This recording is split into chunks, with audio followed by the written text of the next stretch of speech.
Fox News alert. The DOJ now analyzing classified documents found at President Biden's namesake think tank just days before the midterms. Now critics accusing Democrats of a double standard when comparing their response to documents found at Mar-a-Lago.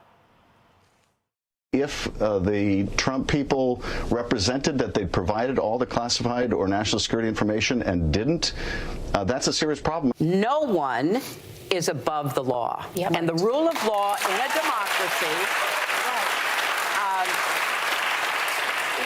has to be our standard. Former Arkansas Governor Mike Huckabee joins us now. You heard what they said, Governor. Will they get the same treatment? Will Biden get the same treatment that Trump got? Oh, Ainsley, absolutely. In fact, I'm pretty sure that there is a SWAT team of FBI agents assembling in 27 vehicles, just about ready to pour into Joe Biden's personal home, go through Jill's closet, look through all of their children's personal effects, just to make sure they have everything. And then you'll see Adam Schiff standing up in the halls of Congress demanding that something be done and that Joe Biden resign from office. Merrick Garland, Christopher Wray, they'll all be holding press conferences, tearing their garments as to how horrible this all is. Well, of course, they'll be treated the same. You and I both expect that, right? You know, under the Presidential Records Act, the president can declassify documents like this, classified information. That's what President Trump says that he did. President Biden, at that point, he was just leaving office as vice president. He puts these classified documents, or someone does on his team, inside this locked closet at his personal office in D.C. He's not allowed to use the Presidential Records Act because he wasn't president yet. Well, and it's another show of total hypocrisy where the Democrats have treated President Trump with an entirely different set of standards than they treat their own people.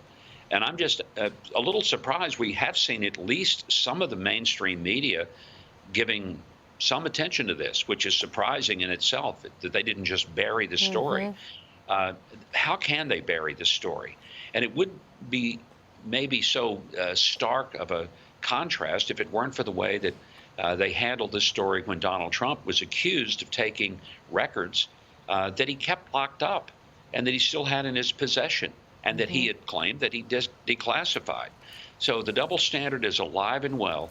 Let's see what happens. I think a lot of us are watching with great interest. Absolutely. Today's a big day for your daughter. Sarah Huckabee Sanders is going to be sworn in as the 47th governor of the great state of Arkansas. How are you feeling?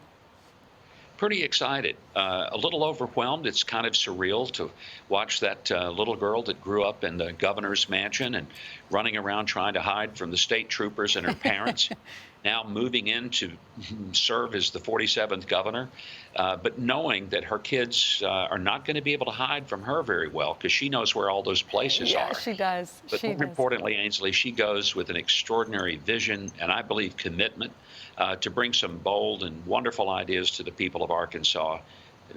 Her mother and I are just incredibly proud of her, and this is going to be an exceptional day as she takes the oath of office. When did she become interested in politics? Did you know when she was a little girl that she could be governor one day? You know, I never thought really that she had as much of an interest in running for office, but she clearly had an incredible interest in politics from the time she was just very young. And I'd hand her a stack of flyers at a county fair or some event we were doing and tell her, okay, here's $5 in flyers. Go give those away. And when you're finished, you can use the $5 to buy yourself something. It was, the way she grew up. And she's been at every level of politics since she was a small girl.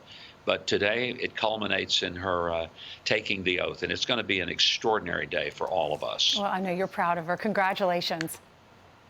Thank you, Ainsley. Thank you. I'm Steve Doocy. I'm Brian Kilmeade. And I'm Ainsley Earhart. And click here to subscribe to the Fox News YouTube page to catch our hottest interviews and most compelling analysis.